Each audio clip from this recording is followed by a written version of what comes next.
So this is kind of generally the first arm balance that people will get in your class. Someone once described it to me as the gateway drug to all arm balances. Once you get this, then you want to do a handstand, then you want to do... So it's a really good one, and it's fun as well. It looks aesthetically beautiful and lovely, but at the same time, it also looks more difficult than it is. It really is about the balance, this pose. It's not really about how strong your arms are. It's about getting that point of balance. So your hands are on the floor and you move the body forward so you get this balance between the front and the back of the body. And then once you get to that stage, it feels really light. It sort of lifts up off the floor. But if your sit bones are back a little bit, you'll feel a lot of tension in the pose, like you're trying to pull it forward. And if you're too far forward, you'll feel like you're tipping, so you're trying to push back all the time. But just in between them 2 points, there's this little sweet spot, this little balance in between. So I'll show you the pose, and then I'll show you something that makes it a little bit easier for beginners or people who are trying it for the very first time to do.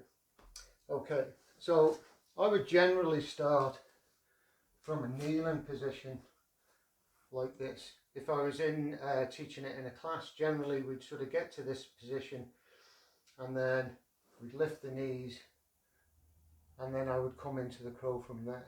So the alignments, things you're looking for the crow, is you really want to get your knee as high up towards your armpit as you can, so that your shin bone runs down the back of your tricep like that. So once you're in like that, it then sort of tightens it in and brings it down.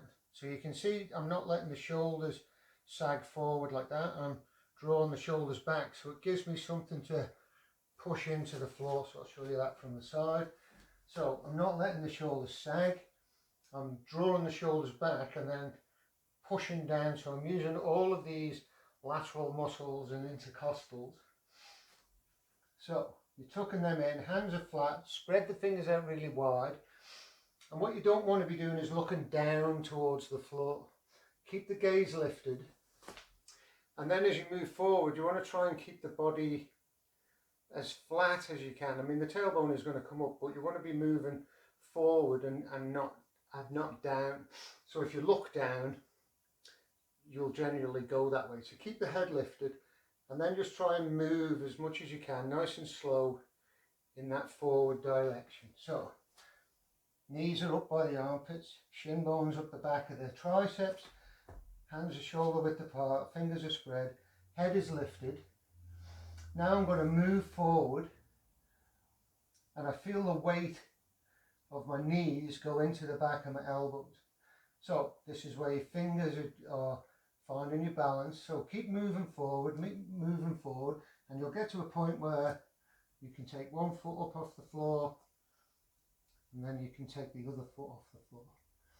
But you see how the head is lifted, shoulders are back, pushing into the hands, and coming down. So the hints is just creep little bit by little bit. As you go forward, you'll think, okay, if the feet won't come up off the floor, it means you need to move forward, and then you just come to the balance point. Okay, so if I was teaching that to a beginner, I would again start from kneeling, but I would have the knees out nice and wide. And then see if you can lift the knees and bring your elbows into this little groove here, this little divot in between the knee and the calf muscle. You just want to place your triceps. So important things again is the knee is higher than the elbow, because if it's below the elbow, the knee just slips down to the floor. And the other thing is you don't want the arm straight, because you've got nothing to get a purchase on to help. So knees are up, elbows are in, and then bring the hands out quite wide this time. So this is the beginners. So again, it's lifting the head, coming forward, and then you might find that they can lift the feet. So I'll show you that from the side. It's lift the knees, tuck the elbows in, bring the hands out a little bit wider than your knees, shoulders are back, pushing into the hands. I keep the head lifted and I move forward, and then I can take one foot up at a time. So what the wider base does is it just gives a feeling of more balance, a little bit more security for a beginner. And then once they get it for the first time, you then, as you build that strength in this upper half of the body, you'll be able to bring the arms in and in and in until you're in that nice little compact Bakasana, crow pose. So there it is, practice. It's a really good pose, and it also, once you get it done, it leads you to other poses. So you can, you can do things from that pose, like go to a headstand or a jump back, or all sorts of things you can do from it. So practice it, enjoy it. Namaste.